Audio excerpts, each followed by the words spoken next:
Now that we're done with these jokes, let's talk about other people's. All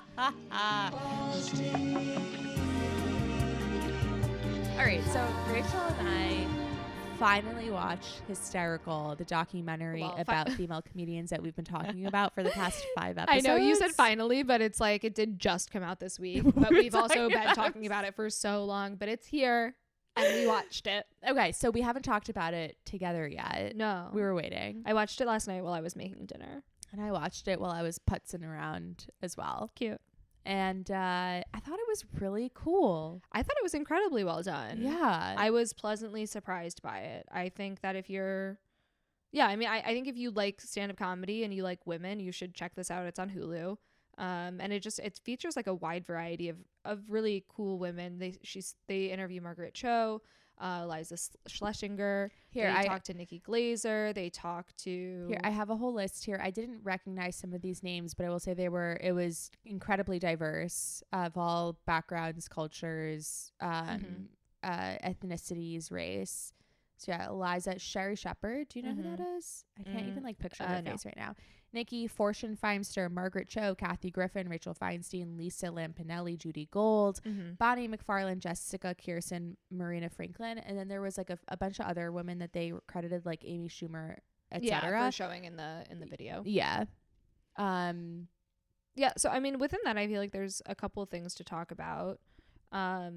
I think the biggest thing I told you earlier, I cried when I was watching this because there was just a part where they were talking about sexism in the industry and how much shit these women basically face. And I think I had such a great experience doing improv in college, but I also did experience some of those like darker elements of what being a woman in comedy could be like, just like at the different festivals we would go to, the way that I was treated, it was like, it wasn't very great. And I think it left a sour taste in my mouth, and was, whether I recognized it or not, a big part of the reason why I wasn't putting myself out there, because it's like you are just subjecting yourself to some like straight up bullshit.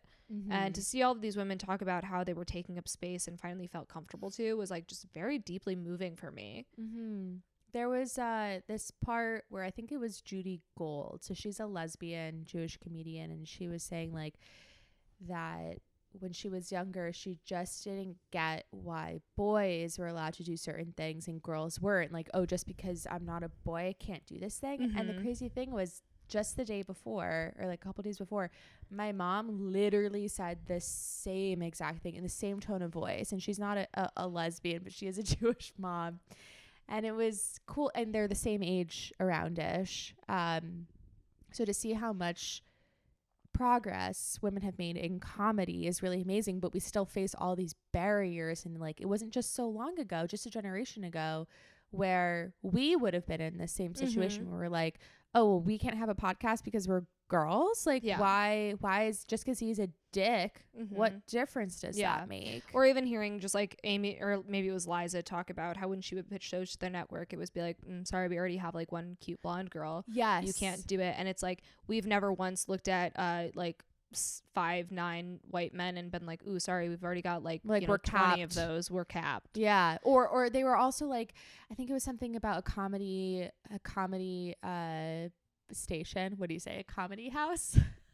Comedy club.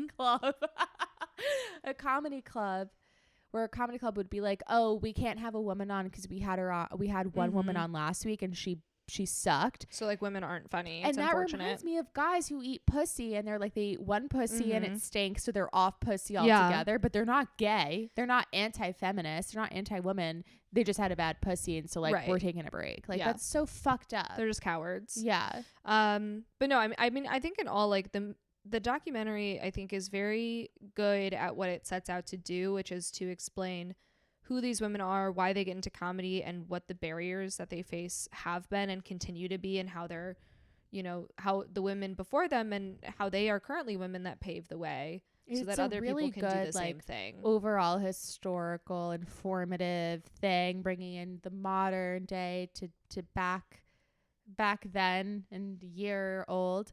And then also their little chapter segments where they would take a word and explain what it means, like a dictionary thing. So with Hysterical, the name of the show, and I think we've mentioned this before, but Hysterical or hysteria was used to describe a woman who was not being a lady, who was angry or who was too horny or was just not in the fit in the Victorian morale. Yeah. So I really liked the way that they were describing things and using like the dictionary version and then also the colloquial terminology or like what it really means. Sort of a jumping off point for each section. Yeah.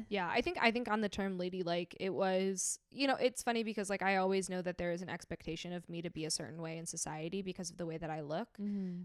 Aside from just being like a woman, I also look incredibly feminine and I'm tiny and I'm cute. And so people expect me to be like tiny and little and not have a huge voice. And I feel like there's a huge dissonance with the way that I'm perceived because, and this is something I was realizing too, like my whole life I've been told to be quiet. Like I was always viewed as someone who was too loud. And I think it's because I was just a tiny little girl who loved to be heard.